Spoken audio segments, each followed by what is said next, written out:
Friends, मैं हूं वर्षा। स्वागत करती हूँ अपने चैनल यूनिक नॉलेज हब पर। और ये चैनल हमारा रहेगा ज्योग्राफी से रिलेटेड।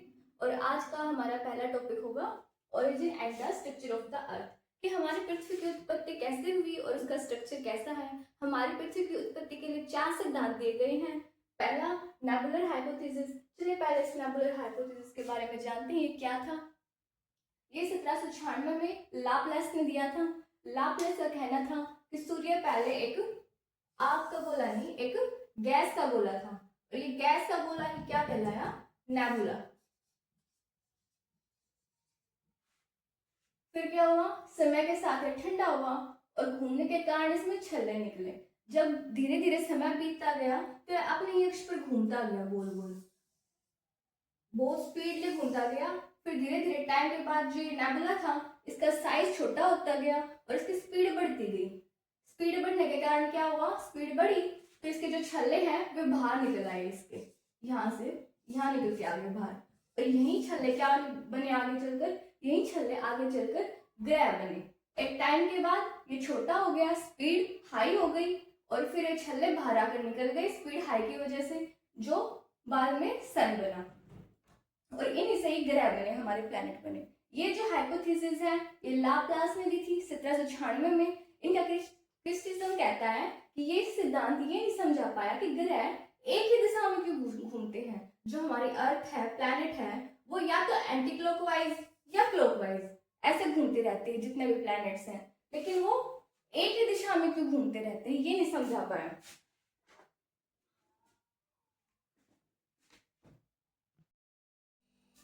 ये है हमारी दूसरी हाइपोथेसिस जो है प्लैनेटेसिमल हाइपोथेसिस, जिसे चैम्बरलिन और मूल्टन ने दिया था 1905 में। चैम्बरलिन और मूल्टन ने कहा कि जो सूर्य है, सूर्य के पास किसी बड़े तारे से गुजरने से सूर्य का कुछ भाग खिंच गया। इस थ्योरी में कहा गया है कि ये जैसे हमारा सन था, सूर्य के पास एक बड़ा सा तारा आया और बड़े सितारे आने के बाद सूर्य का जो अंदर का भाग है वो खिंच गया, वो पदार्थ ठंडा होकर टुकड़ों में बदल गया और प्लैनेट बने। जो ये पदार्थ था, यहाँ देखो, ये पदार्थ ठंडा हो गया टाइम के बाद और फिर ये ऐसे टुकड़ों में बट गया और टुकड़ों में बटने के बाद क्या हुआ, हमारे प्लैनेट्स बने।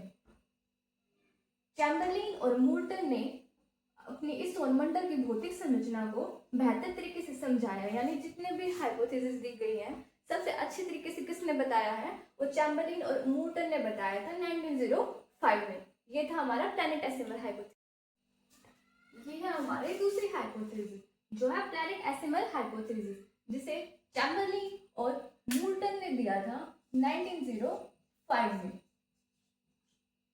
चैम्बरलिन और मूल्टन ने कहा कि जो सूर्य है, सूर्य के पास किसी बड़े तारे से गुजरने से सूर्य का कुछ भाग खिंच गया।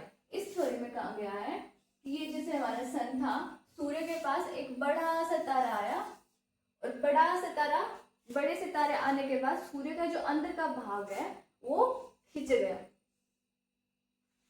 वो पदार्थ ठंडा होकर टुकड़ों में बदल गया और प्लैनेट बने। जो ये पदार्थ था, यहाँ देखो, ये पदार्थ ठंडा हो गया टाइम के बाद और फिर ये ऐसे टुकड़ों में बट गया और टुकड़ों में बटने के बाद क्या हुआ, हमारे प्लैनेट्स बने। चैम्बरलिन और मूल्टन ने अपनी इस सौरमंडल की भौतिक संरचना को बेहतर तरीके से समझाया, यानी जितने भी हाइपोथेसिस दी गई हैं सबसे अच्छे तरीके से किसने बताया है, वो चैम्बरलिन और मूल्टन ने बताया था 1905 में। ये था हमारा प्लैनेटेसिमल हाइपोथेसिस। चलिए अगली हाइपोथेसिस आते हैं हमारी टाइडल हाइपोथेसिस। इसे 1919 में जेम्स एडजिन्स एंड जेफरी ने दिया था।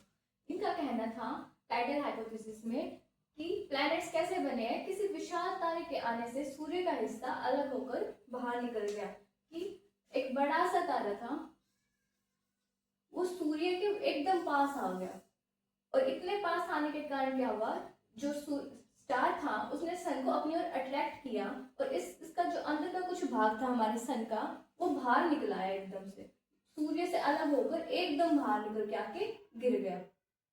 बाहर निकल आया, फिर धीरे धीरे ठंडा हुआ और क्या हुआ, प्लैनेट बन गए। ये कहा गया है टाइडल हाइपोथेसिस में। जेम्स और जेफरी का ये कहना है। जो हमारी पिछली हाइपोथेसिस थी उसमें कहा था कि एक तारा गुजरा जिससे कुछ भाग खींचा और ठंडा होकर प्लैनेट बने, जो सन का अंदर का भाग खींचा। लेकिन टाइडल हाइपोथेसिस में क्या हुआ, विशाल तारा, एक बड़ा साइज का तारा सूर्य के ज्यादा पास आने के कारण क्या हुआ, अंदर का भाग खींचा, जिसके कारण प्लैनेट बने। ठीक है, तो ये थी हमारी टाइडल हाइपोथेसिस। चलिए, अपनी लास्ट थ्योरी रहती है big bang theory. Big bang theory को मॉडर्न एक्सेप्टेड थ्योरी भी कहा जाता है, क्योंकि ये आधुनिक काल में सबसे ज्यादा मान्यता प्राप्त करने वाली थ्योरी है। इस थ्योरी में कहना था कि ब्रह्मांड की उत्पत्ति 13.8 अरब वर्ष पहले हुई थी। कैसे कि एकदम से ब्रह्मांड में विस्फोट हुआ, विस्फोट होने के कारण ब्रह्मांड की उत्पत्ति हुई है और उसी से आकाशगंगाएं, तारे, ग्रह आदि बने। पृथ्वी जो है हमारी वो लगभग 4.6 अरब वर्ष पुरानी मानी जाती है। कि बिग बैंग थ्योरी में विस्फोट होने के कारण सब कुछ बना, ब्रह्मांड भी, तारे भी, हमारे प्लैनेट्स भी, अर्थ भी, ग्रह भी, ये सारी चीज बनी है। ठीक है, सबसे अगर कभी भी क्वेश्चन आता है कि मॉडर्न एक्सेप्टेड थ्योरी किसे कहा जाता है, तो उधर हमारा आंसर बिग बैंग थ्योरी रहेगा। उम्मीद है आपको चारों थ्योरी अच्छे से समझ आई है। चलो, आपको अच्छे से समझ में आए तो एक क्वेश्चन का आंसर कमेंट बॉक्स में देना मुझे कि जेम्स एंड जेफरी ने कब अपनी थ्योरी को प्रस्तुत किया था, अपने सिद्धांत को दिया था, ये कमेंट सेक्शन में बताना मुझे। तो चारों थ्योरी हमारी खत्म होती है। अब हम पढ़ेंगे स्ट्रक्चर ऑफ द अर्थ, जो हमारे अर्थ है उसका स्ट्रक्चर कैसा है। चलिए फ्रेंड्स, अब पढ़ते हैं स्ट्रक्चर ऑफ द अर्थ। जो हमारी पृथ्वी है उसकी फॉर्म कैसी है, लेयर्ड फॉर्म है। हमारी पृथ्वी 3 लेयर में बटी हुई है, क्रस्ट, मेंटल, कोर। सबसे पहले हम क्रस्ट को पढ़ेंगे। क्रस्ट क्या, हमारी जो हमारी ऊपरी है भाग है, जिस पर ह्यूमंस रहते हैं, जहाँ पर पेड़ पौधे लगे हुए हैं, जहाँ पर मानव बींग्स है, जहाँ पर पशु है, पशु पक्षी रहते हैं, वो हमारे क्या है, क्रस्ट है। क्रस्ट कहाँ से कहाँ तक है, ये 0 से 33 किलोमीटर तक इसकी मोटाई है। जो हमारी क्रस्ट है इसको 2 भागों में बांटा गया है, आउटर क्रस्ट और लोअर क्रस्ट। जो आउटर क्रस्ट है वो किससे बनी हुई है, वो ग्रेनाइट चट्टानों से बनी हुई है। कौन सी चट्टाने, ग्रेनाइट चट्टाने। और जो हमारी लोअर क्रस्ट है वो बेसाल्ट चट्टानों से बनी हुई है। कौन सी चट्टाने, बेसाल्ट चट्टाने। जो ग्रेनाइट चट्टानों से जो ऊपरी परत बनी है उसको सियाल नाम दिया गया है। सियाल नाम क्यों दिया गया है, क्योंकि इसमें सिलिका और एल्यूमिनियम की प्रधानता है। सिलिका प्लस एल्यूमिनियम की प्रधानता है। और लोअर क्रस्ट है जो, उसको सीमा नाम दिया गया है। क्यों, क्योंकि उसमें सिलिका और मैग्नीशियम की प्रधानता है।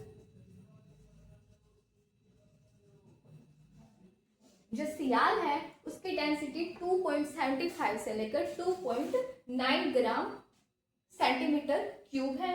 और जो सीमा है उसकी डेंसिटी 2.9 से 3.4 ग्राम सेंटीमीटर क्यूब है। जो हमारी क्रस्ट है ये महाद्वीप का 30 किलोमीटर भाग पर फैली हुई है और महासागर सीमा पर 5 किलोमीटर भाग पर फैले हुए हैं। जो हमारी क्रस्ट है इसका एवरेज कितना है, टोटल 3.0 ग्राम सेंटीमीटर घन क्यूब। और जो हमारी पूरी अर्थ है, 3 लेयर, क्रस्ट, मेंटल, कोर, इन तीनों का टोटल एवरेज क्रस्ट कितने भाग पर फैली हुई है, 0.5% भाग पर फैली हुई है। जो हमारी क्रस्ट है ये 3 डिस्कंटिन्यूटी में बटी हुई, क्रस्ट, मेंटल, कोर। जो क्रस्ट है उसको नाम क्या दिया गया है, मोहरोनिसिस डिस्कंटिन्यूटी।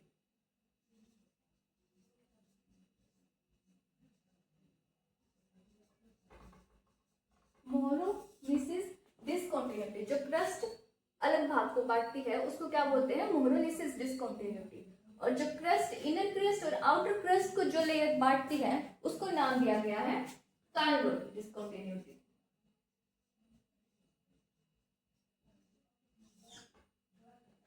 जो हमारी क्रस्ट पर धातु मिलती है, खनिज पाए जाते हैं, वो कितने भाग पर पाए जाते हैं, वो 0 से लेकर 50% तक भाग पर पाए जाते हैं। यहाँ हमारे 0 है, नीचे कौन सी लेयर शुरू हो जाती है, नीचे शुरू हो जाती है मेंटल लेयर। तो मेंटल लेयर के 50% भाग पर 50 किलोमीटर तक, 0 से 50 किलोमीटर तक का जो भाग है यहाँ पर खनिज पाए जाते हैं। इस खनिज पाए जाने वाले को क्या बोलते हैं? एस्थेनोस्फीयर।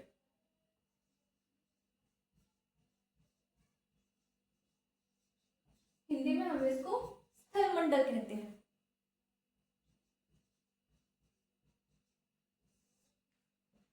ये थी हमारी क्रस्ट।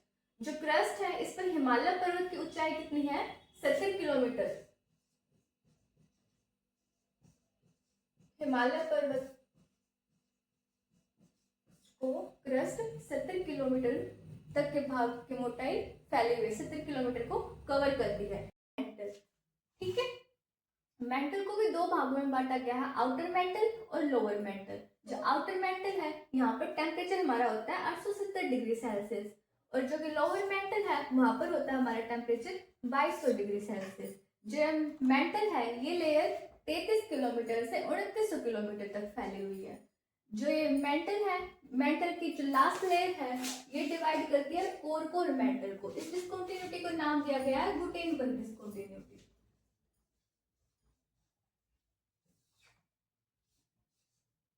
और जो आउटर मेंटल और लोअर मेंटल को डिवाइड करती है ये डिस्कंटिन्यूटी 700 किलोमीटर तक फैली हुई है। ऊपर क्रस्ट से लेकर यहाँ तक इसकी मोटाई 700 किलोमीटर तक की है, और इस लेयर को नाम दिया गया है रैपिड डिस्कंटिन्यूटी।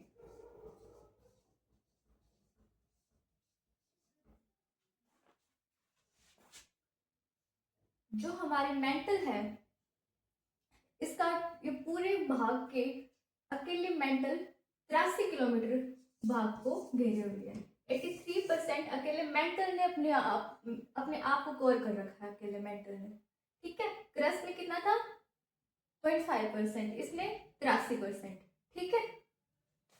अब हम इसमें पढ़ेंगे कि जो भूकंप आते हैं वो किधर आते हैं। जो हमारी आउटर मेंटल है इसका जो 100 से 400 किलोमीटर का भाग होता है ये किस फॉर्म में होता है? ये मैट प्लास्टिक के फॉर्म में होता है, यानी चिपचिपा। जैसे प्लास्टिक मैट होने के बाद चिपचिपा पदार्थ हो जाता है ना, वैसे ये फॉर्म में होता है। इसको बोलते हैं हम एस्थेनोस्फीयर।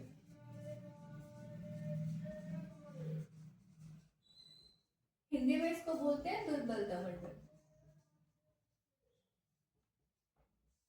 इसके इस दुर्बलता मंडल के ऊपरी जो प्लेट्स होती है इनके खिसकने से, टकराने से जो भूकंप आते हैं वो हमें क्रस्ट पर फील होते हैं। इसी के ऊपर हमारी प्लेट्स हैं, प्लेट्स टेक्टोनिक, ठीक है।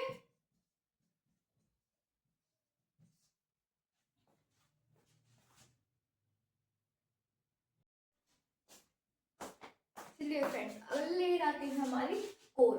कोर को भी दो भागों में डिवाइड किया गया है, आउटर कोर और लोअर कोर। आउटर कोर और लोअर कोर को जो डिस्कंटिन्यूटी बांटती है उसको कहते हैं लेहमान डिस्कंटिन्यूटी। जो ये लेहमान डिस्कंटिन्यूटी है ये कितने किलोमीटर तक है? ये 5150 किलोमीटर से है, शुरू जीरो क्रस्ट से लेकर यहाँ तक 5150। और जो हमारे कोर का बिल्कुल सेंटर पॉइंट है वो है 6371 किलोमीटर तक, इसका लोअर पॉइंट। ये पृथ्वी का सेंटर पॉइंट है। ये किससे बना है? निफ्फी से मिलकर बना है, ठीक है। निफ्फी मैंने Ni से आयरन और F से निफ्फी।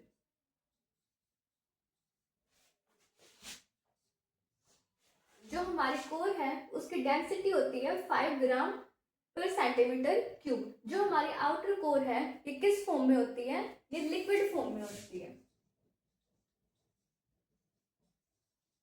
यहाँ से क्वेश्चन पूछा जाता है कि कौन सी वेव इसके अंदर से जाती है लोअर कोर तक, तो हमारी जो पी वेव्स होती है वो यहाँ तक एंटर कर पाती है। क्यों? क्योंकि जो एस वेव है वो किस लिए एंटर कर नहीं पाती? क्योंकि जो एस वेव है वो लिक्विड फॉर्म में एंट्री करते ही गायब हो जाती है, तो हमें विजिबल जो होती है वो पी वेव्स होती है, ना कि एस वेव। तो जो हमारे पी वेव्स है वो लोअर कोर के सेंटर पॉइंट तक पहुंच पाती है। जो लोअर कोर है वो किस फॉर्म में होती है? वो सॉलिड फॉर्म में होती है। जो हमारा आउटर कोर है यहाँ पर टेम्परेचर कितना होता है? कोर है यहाँ का टेम्परेचर होता है 2000 से लेकर 3000 डिग्री सेल्सियस तक यहाँ का टेम्परेचर पाया जाता है। जो पी वेव्स है उनकी मैक्सिमम उनकी स्पीड होती है 8 किलोमीटर पर सेकेंड। लेकिन जैसे वो लोअर कोर तक आती है, आते आते वो अपनी मैक्सिमम स्पीड तक पहुंच जाती है। उनकी मैक्सिमम स्पीड कितने तक पहुंच जाती है? 8 मिनट पर सेकेंड। फिर 13.8 किलोमीटर पर सेकेंड की स्पीड से वो अपनी मैक्सिमम स्पीड पे पहुंच जाती है लोअर कोर में आते आते। तो ये था हमारा कोर। हमने क्रस्ट पढ़ा, लोअर मेंटल पढ़ा और कोर पढ़ा।